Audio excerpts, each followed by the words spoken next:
Simply said, be content, be full, wake up and already be ready. Waking up and knowing everything you need, here it is. Should I not do the things that are available today? Should I not go on the beach if I like to go on the beach? Buy a nice car if I like to buy a nice car? Jump from the parachute if I like to jump? I didn't say that. What I'm saying is, if your satisfaction about life, your fullness of life is dependent on these things, then it's a problem, because they will not be available to you at all times. When I set myself a goal that I really want to have, I have no doubt about it. I only need to have patience. I need to be clear and calm to really figure out the proper plans, how to do. And then, meanwhile, there is no doubt in that sense, because I feel if I really want something, the energy must be there. My mind must be there. If my mind is there, my energy is there. And there we have sometimes these nice Asian sayings. Whatever is important to you, where your heart is, there is the mind.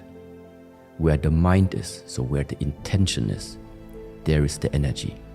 Where the energy is, there's the creation. So, if your heart is hanging on something, but your actions are doing something else, that just means your energy and what your heart really wants, they are not merging at all. So the universe doesn't know, what do you want? What should the universe give you now? So for me, it's all about alignment.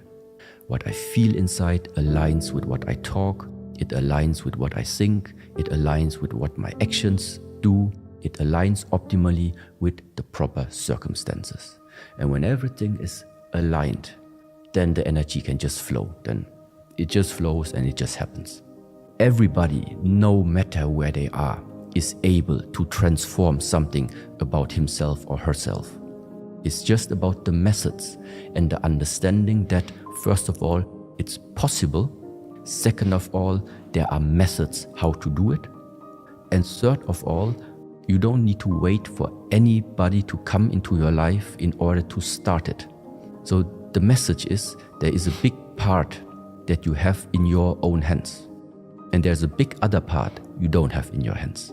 And I'm just saying, maybe it would be good to focus your energy into the things that are 100% based on your own energies and your own actions. Yeah. In Buddhist teaching, number one is about you yourself become suffer-free, first of all, for yourself. And second one is develop the compassion to help other people, other beings, not just humans, to get along the same path for personal liberation. So why is that compassion so important? Because ultimately we are connected. Simple expressed, it's like this in this room right now. We are like 5 people. And now just imagine this room would be locked. And we have a limited amount of food, a limited amount of drinks. So if I would now just say, okay, good, I will just take everything to me. So as long as I survive, it's all good. You all can suffer. Automatically has caused conflict. So it's just a question of time until we're going to break out in a fight. Why? Because in Buddhist teachings we say it is impossible to become happy, satisfied, free on your own. Why? Because you are connected. So there is only one way to really sustainably remain somehow in peace, and that one is to look for a way that we all are connected and share what we have. Either we all succeed or we all fail. That's it. But it's not possible that an individual within a society succeeds alone and the others suffer. Then the conflict is embedded already in the core of this approach. What do you think is the key to living authentically? First of all, the possibility that you are able to observe yourself. If you can't see yourself, if you cannot observe your own actions, observe what is it that's going on the mind, then it's really difficult to make a differentiation between are you authentic now or are you not? Yeah? Are you lying to yourself or are you not? So number one step is you need to be able to observe yourself. Second one is you need to be able to criticize yourself. So if at all times you always say, I'm the best, there's nothing I can improve myself in, I'm almost godlike, so then there is no development coming. But now, exactly those two things that I mentioned, observing yourself and then being able to criticize. Number one, you need awareness in order to do the observation. And number two, you need strength to take the criticize that you give to yourself. Awareness and strength. And this is the reason why it is so good to have physical exercises integrated into your lifestyle, that all the time are having these two areas embedded into the training already. This is also the approach that I'm trying to promote, that everything can be changed by the way how our mind is looking at ourselves and into the world. It's all about the mind. It's all about the mind. But in order to change the mind, we need something. Awareness and strength, for example. How do you get to strength? How do you make the mind stronger? How do you make that yourself become more aware? We cannot just sit and wish, okay, I want to be more aware. I want to be more strong. No, we need an additional instrument in order to be able to cultivate it. And this instrument is the body. For me, it's the body. So by using the body and putting your body into a challenging position, into a challenging exercise, that is why now, because your body is shaking, because your body is under stress, this is now why we have the chance to improve the mind. Because now it's the mind power that can determine what your body should do and should not do. This is that relationship. At the end of the day, it's about the mind power that we want to have. But we need the body to cultivate everything that we would like to have there. I also think that this is that specialty maybe about the various teachings that are existing, because many of them are maybe study-based, book-based, I don't know what based. And at least this way of what we try to share, it's physical and mind-based. But the physical part is just the entrance.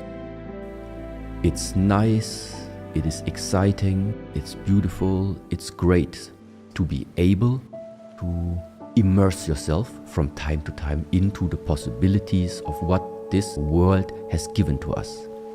But it's not the most important.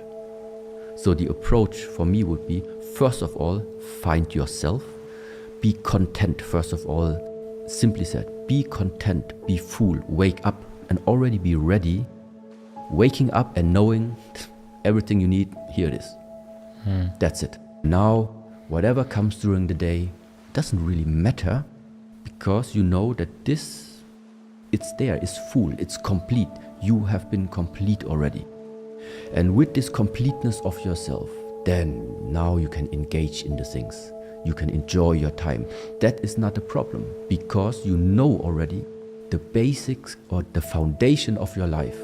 It's here. It's stable. It's stable. It's solid. You cannot shake it. It's there. But then now, going here, going there, doing this, doing that, is all not a problem. So that is also the misinterpretation that people say, yeah, so should I not do the things that are available today? Should I not go on the beach if I like to go on the beach? Buy a nice car if I like to buy a nice car? Jump from the parachute if I like to jump? I didn't say that. What I'm saying is, if your satisfaction about life, your fullness of life is dependent on these things, then it's a problem, because they will not be available to you at all times. The availability of these things is not because of what you want, it's because of how the circumstances are.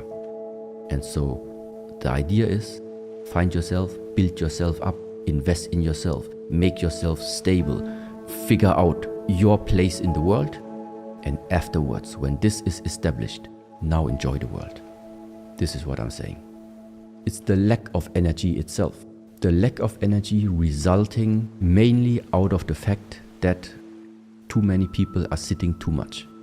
There is too much work, meanwhile, being done in this world, where their daily week, their daily month, is consisting of sitting. There is no physicality inside there anymore where you could actually channel your energies and express them in some way, getting the energy to express itself from time to time. So what does the energy do? Instead of flowing and nourishing the body, it gets stuck sometimes. Because of the sitting, it just also gets stuck and then goes maybe into your head or goes to wherever it goes and creates all type of problems. Mental problems, emotional problems, physical problems. But many of these things simply because of the lack of motion, the lack of using the body. If the one would have the idea that we are supposed to come to this world and just sit in our room and do all our thinking work and create a life by thinking, well, then maybe life would look like this. But we have been giving hands and arms and feet and all of these things, I think, because it's different to touch the earth, it's different to touch the tree, it's different to touch the water, it's different to walk, it's different to jump, it's different to run, it's different to swim, than just like looking at all these things on the screen. How a tree looks, how the water looks, whatever. So that means this digitally based consumption, instead of the real deal, the real simple stuff, going out of the house and step on the grass, this is what is creating a big shift for the mental states, I think. If something is really important in your life, then your lifetime should go a lot into that direction. If your mind is focused, your actions that you do are not lazy actions, they also fit together. I really think there is no secret behind. If you put in the work and the circumstances are also right, and you put in the energy and the determination and your heart hangs behind it, for me there is no reason to not say it's gonna happen. As simple as this. So when something was important to me, I kept going, and if the day was long, I had a long time to practice. Forgive, forget, and let go of what is stopping you from connecting. You even feel connected to people you don't know. Even if they live on the other side of the world, you feel connected to them. It expands from the center and embraces everything, which means it's everywhere. How do you know that the person has compassion? How do you know you have compassion? How do you know you love? How do you know you love someone? How do you know these things? I think it's not a question of knowing, it's a question of feeling. When we talk about love, when we talk about compassion, it is something you feel. Yeah, it's like, just for an example now, yes? I love you. I love you. I have compassion with you. Yeah, no, exaggerated now, yeah, but it doesn't matter what you say. It's not the words that you tell to somebody, I love you, and I feel compassion with you. Or the same like, thank you for everything you've done to me. And this is why gratefulness, thankfulness, compassion, love, sometimes those four we are also regarding as qualities of the heart. Qualities of the heart. So how do you know that you have this type of quality? Because you feel it. And where do you feel it? It's amongst the strongest feelings a human, I think, can have. Yeah, and from where would I say does it radiate? From the heart, from the center. And what is love? It is a massive expansion from the center, which is embracing everything. Some people say love is God, okay? Makes sense, fits. It expands from the center and embraces everything, which means it's everywhere, okay? That would fit very good. The ultimate truth of this universe is ultimate love. Okay, if you express it like this, also fits to me. So what is this feeling of love? You feel connected to humans, you feel connected to this place, you feel connected to the nature, you even feel connected to people you don't know. Even if they live on the other side of the world, you feel connected to them. You feel that on the earth we are connected, you feel in our solar system we are connected. You even feel, in case there would be some type of beings on the Mars, you even feel for them. Because the connection doesn't end. And as long as this expression of love, if you talk about the type of love which is still excluding anything, anyone, I would maybe find another word for it. But this is not the one where I think is related to that quality that you're supposed to develop in your heart. Yeah? So on the one side, it's this very deep and strong feeling of connectivity to everything. And this is the one thing. And now because you're connected and you see somebody is crying there, and you see somebody is suffering there, and you see somebody has a hard time, it doesn't matter because of what. You feel also something inside this connectivity where you would actually like to raise all of them up to get out of that state where you see them in. So, and this now how I would express in simple terms what compassion is about and why they are so closely related. First, you are connected because you're connected. Now you feel more. These are those two. And now how does now in those constellation does forgiveness, forgive, let go. Yeah? How does this in the way fit in? Well, forgive, let go, forget. Forget about what? Let go of what? Forgive, forget, and let go of what is stopping you from connecting. What is stopping me from connecting? Watching through the world only through this body. This is what stops you from connecting. Thinking that this is everything that matters. You yourself are stopping you from connecting. The more I think this complete life, this complete universe is only about you, the less you're connected. It's about know where you are standing. Know where you're standing. Accept the way, accept the difficulties, accept the limitations, accept the pain, accept the things you could not do on the first day. Feel inside yourself, I definitely have problem with stretching.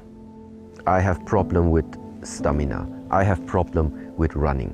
Now I have problem with push-ups. Doesn't matter what. First day is realize where you are standing. And after realize where you're standing, accept it for yourself. Accept it for yourself that at the moment it's like this. No need to find excuses or anything to talk you out of it. You're not good enough in this area, okay? Then at the moment, if I compare myself to others, it's true. This is how it is at the moment. So number one. So why is it important that first of all you must accept the situation where you're in and must see really where you are standing? Because if this first initial starting point is already wrong, whoever is going to support you and try to give you guidance, he doesn't know in which direction he should put you because he doesn't know where you are standing. So before we even start to walk in any direction, I cannot tell you, you must walk more north if I don't know where are you located. I cannot just say you must walk more north. To another person, I say, okay, but you my friend, you must walk more south. Because he is from another starting point than you. So that means in order that somebody can give you guidance and that you are also really progressing, make sure for yourself first that you accept where you are standing. You accept all the mistakes that you have done until now, and you accept the consequences that you need to live with at the moment based on everything that in the past maybe you did that you regret. Make it one time, make it become really strong, start crying, whatsoever. So many ways of releasing this. Yeah? But the first point is accept. Yes, life is unfair, welcome. Welcome in it. Boom. That's the starting point. And now from there, think first. How would I like to see myself in the future? Break it down into small steps that you think you can realize them. Don't make too big jumps, make them in smaller steps. And every day, ask yourself, the way how I am behaving right now, the things that I am doing right now, are they going to bring me here, where I wanted to go actually, just 1 week ago, when I made the plan? And when you say, no, at the moment it's not bringing me there, change it. Yeah? If there is something that is in our hands, it is the way of paying attention to this type of approach. You don't know where you're going to end. You don't know where this life is going to bring you. The only thing that we can do is to shape the direction. What you are going to meet along this way, along this journey, what you're going to meet when you walk that direction, you don't know. You don't know. But it's about shaping just the direction, not shaping the goal. It's shaping the direction. And there are two directions. One, embracing more, one, separating more. Yeah? The power lies in both. How much struggle and how much suffering are you willing to take in your life? This is a really, really big question. On the one side, you can make your ideas about what you would like to have, where you would like to be. The other question is, what are you willing to sacrifice? Through how many different pains, conflicts, challenges are you willing to go through? Because there is something that goes hand in hand. Walking up the mountain. Walking to the peak is not going to get more easy. The higher the altitude, the more difficult it becomes. The challenges are not going to get easier the higher you reach. It fits in so many different ways, like also when it comes to the haters, especially in the field of social media. The more exposure, the more haters. Suddenly it feels like they might affect you, until you realize it's natural because you're getting higher. I like to ride motorcycle, I like to ride scooter, and so there was one time when I was riding a mountain road, a 4-hour drive, and on top of that mountain there was a coffee, and I also like to drink coffee from time to time. After riding the bike there, looking forward to have like the first coffee at half of the journey, and then I was standing there at this terrace in the middle of the jungle, standing there with a coffee cup, looking down at the valley, which is the jungle, and seeing the monkeys jumping around there. That for me was such a moment I remember where something shifted a little bit, where I would really say that was the time I felt again how I arrived. There was nothing to want in that moment. It was the realization in a way. Yeah, and then this internal smile comes out. It's like the heart starts to laugh. From inside, it's like, it feels really joyful. These are like moments that sometimes pop up over and over again. And what all of them I think have in common is there is something about arriving in the moment. The past, you don't know the past is there. The future, there are no thoughts about the future. You just arrive. You just arrive and realize, what if that's it? There's no wanting anymore. It's full already. The fullness has entered your perception. You have realized it's full right now already. And so this is a very, very special feeling that I don't know if I would call it happiness, but it is a very, very fulfilling moment. So these moments of fullness, of being fulfilled, sometimes these moments you have in a partnership when it's really, really fulfilling. The only problem is you have that moment, but it's based on a condition. It's outsourced to your partner. So with the partner, you have it. Without the partner, it's gone.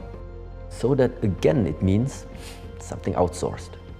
So therefore, it's nice to be able to have this type of relationship, but it would be even better if you find the answer to that state of being by yourself completely.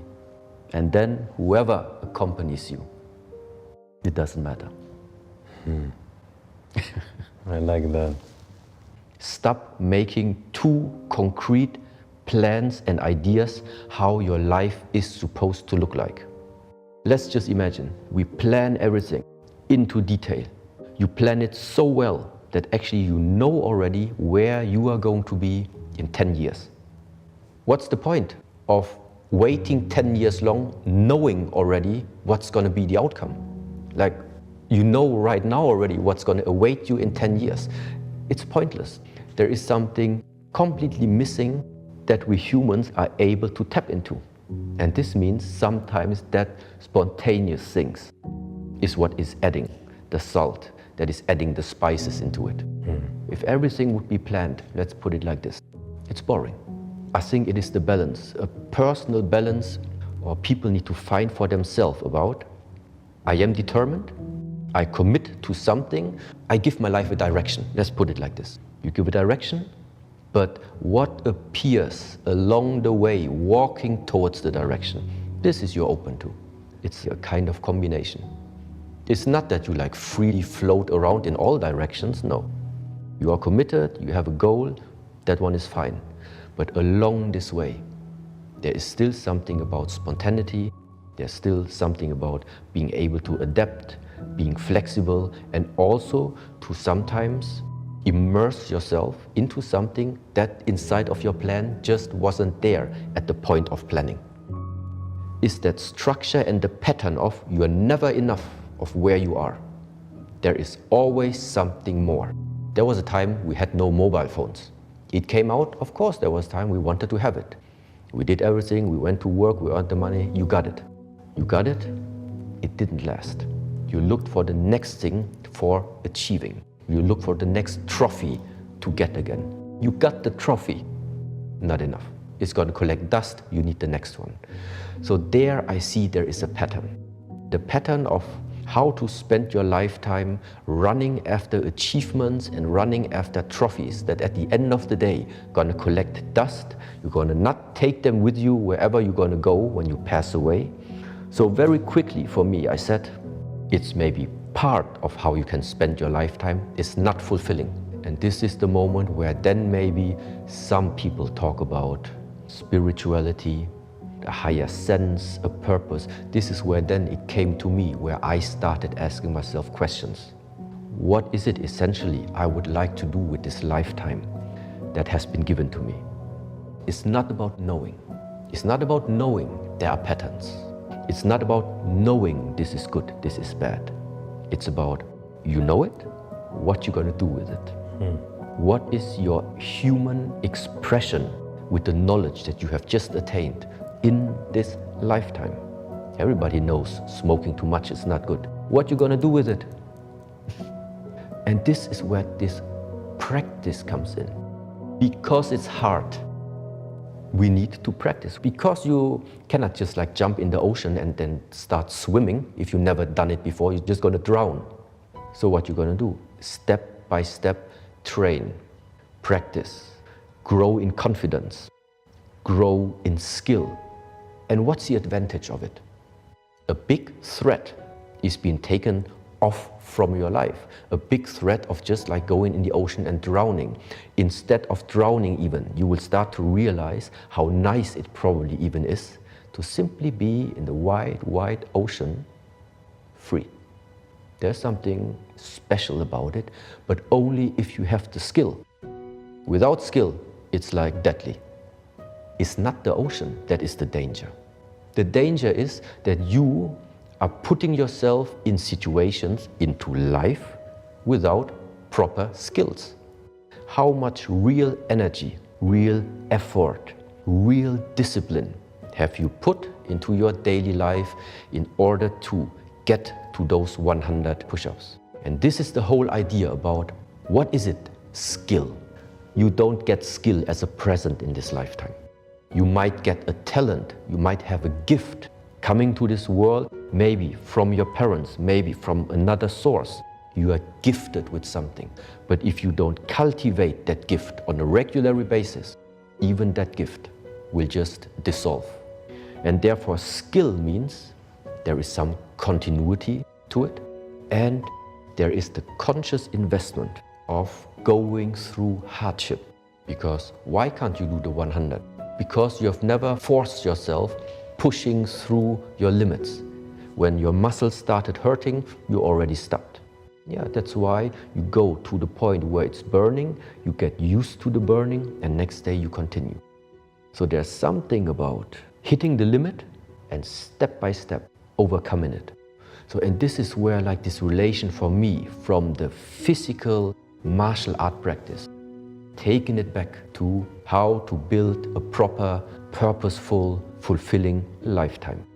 I think it is very much related upon skill. How skillful are you walking through this lifetime? And the more skillful you are, the more beautiful, the more easy, the more playful, the more enjoyable you can walk through it. This is like the whole analogy, how I can maybe express it. If you want to go deep in something, time is necessary in how much you're spending with something, but at the same time, it's also your ability to observe. I also witness quite a lot like feeling inside the people. The mind sometimes I feel is not there. They are physically at a very beautiful place. Physically they are there, but the mind seems absent. Because apparently the mind and the body is nothing which naturally is regarded as being together. And this is the result of why? Because sometimes of the system. Because you continuously look and search for something which is not here right now. So what does it mean? It means body is here, but your mind is looking for something. And if you don't pay attention to this, it can just manifest and express itself in exactly such things. You find yourself actually in a place which is super beautiful, which is offering everything that you need, but you are not going to recognize it because your mind is a step already again ahead of it. And if this type of pattern, if this type of habit and conditioning you don't realize about yourself, I really think you're missing some essential part about living this lifetime, which is about the enjoyment of what you have. So does it mean I should always enjoy just what I have at the moment without ambition? No. Again, balance. Work for things you like to have, do the work in order to get it, but observe yourself at the same time when it comes, when it enters your life. Do you still have the ability to really forget everything else and just enjoy what you have? There's something about balance there. It's really helpful, and especially it doesn't cost anything. This is the best part about all of these sharings and teachings, that it only depends on your perspective. Everybody already has his or her own perspective. But the more perspective you have, the more possibilities, the more choices you have. At the end of the day, you are the one, it's your life. You decide and you take the consequences. If sometimes in this lifetime you feel I'm stuck somehow, why? Why are you stuck? because you continuously try to move forward with the old patterns that also haven't worked the last 10 times. It's time for a new perspective. The seniors are very highly regarded, the parents, the grandparents. Why is that? Of course, they come from another generation, yeah, but doesn't mean that their thoughts are outdated. So it's good. Father, mother, what do you think about this and that? It's not that you have to do it like this, but it helps me also to understand the world from other people's perspective. Then it just widens my horizon. That's what it does. And at the end, I see the situation from this angle, from that angle, from that one, from that one, from that one, from that one. So that means I see many perspectives. This is why I probably see many more solutions. And then at the end, I choose the one which I think is appropriate for what I can do and also which consequences, and they will come. Every decision will have a consequence. The question is, can you live with it or not? This is also like, is it good or is it bad to do this and that?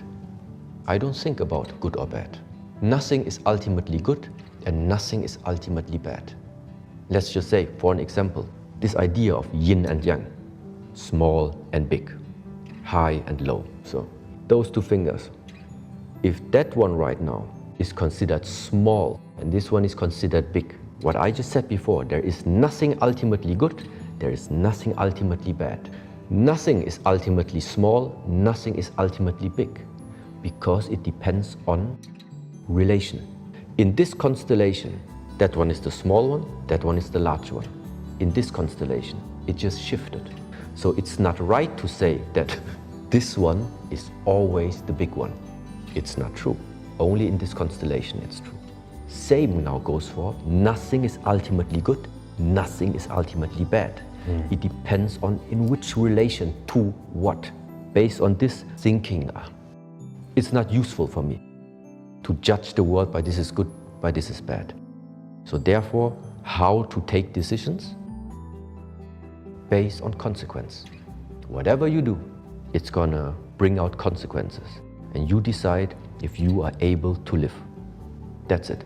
This is what you base your decision on. Is it good to do this or not? Is it bad to do this or not? I don't know. What's the consequence of this and what's the consequence of that? Which one of these two you prefer to live with in the future? That one you take. It's an individual choice. There are people who have the luck, who for themselves, they just tap into their intuition. They follow their gut feeling or they follow their heart. Sometimes you have people like this, they never take any advice from anybody else around them, but their life is running good. They are happy with the decisions and the outcome. Yeah, the people are different. Maybe this is a type of person, he has some type of clarity already. This is why the intuition helps. Why he can so quickly identify it and follow up upon it. But intuition is also something not everybody has it in the same amount. Sometimes you can't change people around you. But what you can do at all times, every day, is to do something about what is in your own hands. Yourself. Turn the finger around. Do something about yourself. Develop yourself. Invest in yourself. You grow as a human being. You grow in skills. All of these things, they will naturally just follow. Because you are starting to express something that people nowadays are not seeing often anymore. You just become the magnet. Why? Because people are used already to average. Every day they see average. Yeah, but now they start to see something different. They start to see another attitude towards life. And so this feels, I think, like a magnet. Taking care of the mind. How do you do this? In order to know what is important to you, it's necessary also know unimportant things. It's not necessary 7 days a week to only do important things. What I mean is, you need balance. You consciously sometimes need to do something where you really feel this is really unimportant. Because it keeps something inside of you open. In our field, Keep the body not just healthy, but watch out for methods to make your body really performant. Performant for that specific area where you want to find yourself in. Physicality, activity, vitality, yoga, many things you can do. But there should be something. For every person, there's the right time. There's nothing to hurry, nothing to worry. It's in each individual hands. So why do they fail at the moment? I could say because they haven't failed enough yet in order to make the next step. Or because they didn't see the lesson yet from that failure. There are so many different reasons why people do not continue. But it's just a question of time until they will. Switching the states of mind, putting yourself consciously into different states of mind. There are different ways how you can put this into practice. It is super helpful if you learn to work in cycles. For example, when it comes to you need a new skill. You want to develop something. You need to learn how to use a new software program, to learn accounting, to learn to do the web page. You want to develop something new about you. The most effective way is to cut yourself off for a certain period of time and do nothing else in between. For that period, for that cycle. I don't think it is a good method within a 30-day month to spread it apart, to have too many things at the same time. Here you make that skill, here you make that, here you make another one. Of course, people say, yeah, but I can't concentrate on one. Well, concentrate on 3. Better on 3 than on 10. Because it's not just physically transforming, mental changes, and they just don't go so quickly if you jump too much. They don't penetrate deep enough for you to have a lasting impression of what it is that you're trying to develop there. Whatever vision and dream you have upon yourself, that you are projecting upon yourself, I do think that you need to have at the same time a commitment. The commitment, and what are you going to do with that identity of yours if you're going to get there? You are creating because you want to help. You are not creating any identity of yours in order to harm. I think if this is what your initial intention is, then I think the penalty will come.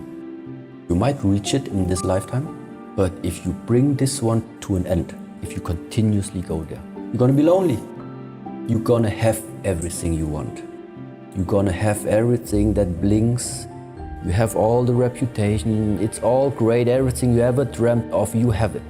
What you don't have is something that gives you real stability, something that gives you real value in this life. I think it is something that can't be taken off from you. It is the connection to other fellows, it's a connection to humans, to animals, to this world, and ultimately the connection of this life. And what happens with this person if he only lives this way of life? He's going to repeat himself. What do I mean by repeating? I jump a little bit, but sometimes this life seems to me is like a video game. If you're at level 1 and continuously fail at level 1, you're never going to move up to level 2 and get into touch with the next challenges of life. So if somebody is still stuck on the material level of wanting this and that, so really materialistic. This is really the basic plane. This is like level 1. Sometimes it's necessary, you need to have it first. And then your relationship towards these things starts to shift. And suddenly you find yourself that now it's not these things anymore that start to matter to you.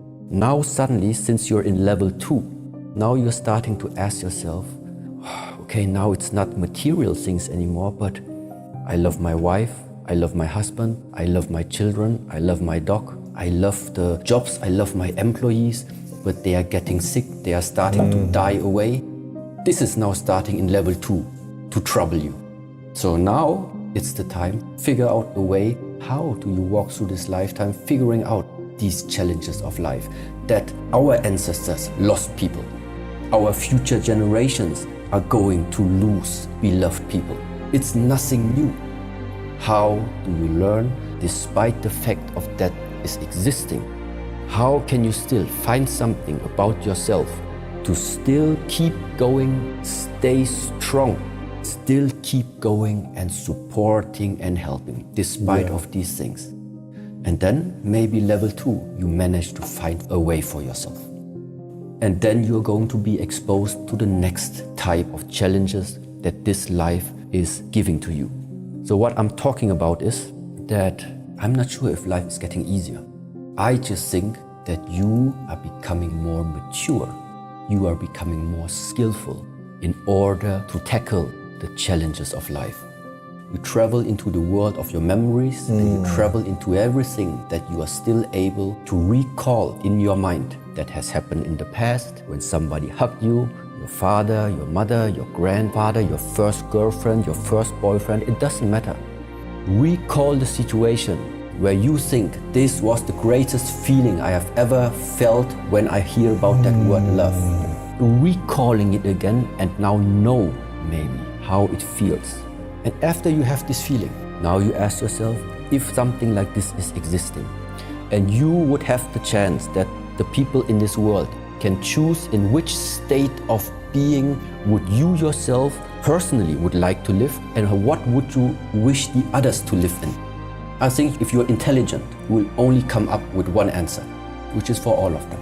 This is the reason why out of that loving feeling arises what we call compassion, which means I know how great this feeling is.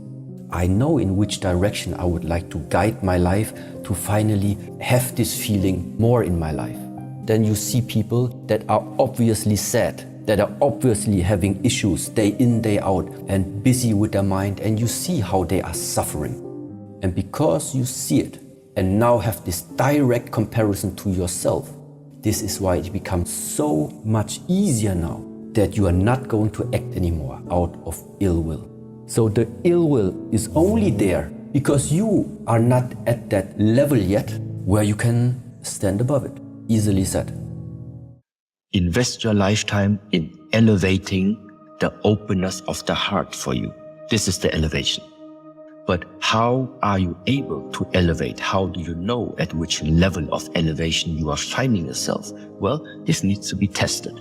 What it means is, if you are still getting angry if somebody takes your cup of tea or takes your cup of coffee away, I mean, it's still far, far away from being an elevated soul, from being an elevated being. If small things like this still bothering you, could happen that more and more often you are just dropping something, you are losing something, people take something from you away, it always triggers the same level of your elevation inside of you until you master it, until you have come to the conclusion, okay, it cannot be. For the last 5 years, I'm exploding. Yeah, I'm getting super mad whenever somebody takes my cup of water. So how often will this repeat again until you learn the lesson? And when this happens, it's gone. But now something else comes. Now maybe you start having a relationship, but all the time you are confronted with jealousy. And then you just observe yourself what happens when you are acting upon jealousy. Mostly the outcome is not going to be one that keeps the relationship alive on the long term. So if jealousy is a problem that you carry from one relationship to the next, to the next, to the next, and then one day you are wondering, why are you not able to keep up a relationship? Well, this is another type of challenge. It's another type that tries to trigger how much are you internally elevated, evolved, how much have you matured, have you grown inside of yourself. And the amount of tests, the amount of challenges, they are infinite ways how to test you. But one thing always stays the same. You need to find a way to overcome them. The only thing I realize is that I can be in two different states of the mind. I can be continuously being mind-based, and whatever comes on my mind, this is what I am acting upon.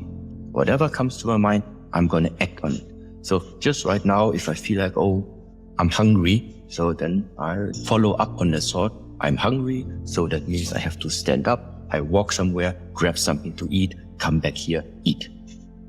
But another way, another state of the mind is simply that right now, for example, I'm talking with you, and of course I can observe myself how maybe sometimes thoughts are popping up. The difference right now is that I am first of all not directly identifying with any of them. I know they have popped up, but they just have no relevance at the moment for the fact of that I'm speaking with you. This is at the moment what matters more to me than to eat or to drink something. But because I can see the thoughts popping up, this is why I can decide to not identify myself with it, because it has just come to my attention. This thought has only come to my attention, but that's it. Just because something comes to your attention doesn't mean you have to act upon it.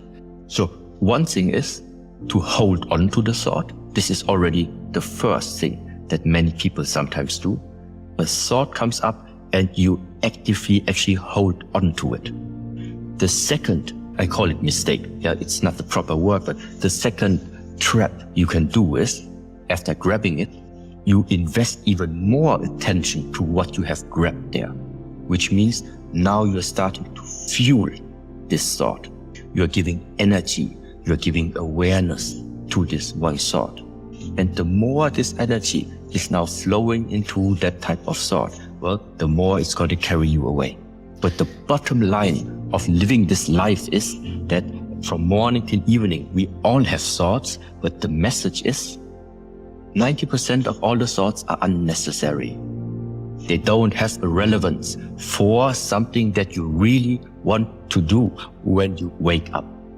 If I were to talk with you right now, I have set my mind, I'm going to be concentrated, we have this conversation, and all the thoughts that pop up in between, it's irrelevant. So I can see them coming and I can see them passing. And afterwards, when we have finished this conversation and any of these thoughts start to pop up again, then I have still time now to decide, do I want now to follow up on any of the thoughts or not? So that means suddenly you have control. You have control over your 24-hour day. If you eat, you eat. If you talk, you talk. If you sleep, you sleep. If you make a movement, you make a movement. This is the way of life. Nowadays the problem is, you talk, you think about eating. You are eating, you think about sleeping. You are sleeping, you think about moving. You are moving, you think about reading. Okay? So for me, it's not, I don't want to be out of the body. The thing is, I don't want to be unaligned. This is what I don't want to be. Everything about me, I want it to be aligned. What I feel is what I say, is what I think, is what I do, is what I act upon. It's one way. It's not two options. So what is a very special moment? It is when no matter what you're doing, you just do. It's one. You're not thinking about what you're doing. What you think is what you do. It is synchronized as one. And this is what year-long martial art practice is doing, is training you, is displaying to you that there is a way how mind and body can unite to such a deep, deep level that it has nothing to do with thinking anymore. It's the pure expression of what you are, not who you are, of what you are. So if you want to have a specific outcome, there is a rational way of how to achieve this outcome. But what if the outcome is not in our hands? Which means sometimes you walk through this lifetime, it doesn't matter what you have done. Sometimes you are encountering people that come into your life. You don't know why they show up, why exactly in this moment of time they have appeared in your lifetime. There is nothing rational about it, but there is a deep truth embedded in this. Meanwhile, is my personal feeling, you are never meeting somebody by coincidence in this lifetime. Everybody who appears in your lifetime, they are there for a reason. And maybe it's for you to figure out this riddle. Why is that person coming to your life? What is that lesson you are supposed to learn? Why nowadays do different places like monasteries, like ashrams, why do these places exist? Because there are certain frameworks. You are setting up a certain environment. And in this environment, it just makes it easier to cultivate something specific, let's say. But for the beginning, to really develop something, it is very helpful to have the proper framework. And this is what a monastery, an ashram, retreat places, being calm, being isolated a little bit for yourself. This is where it helps in the beginning.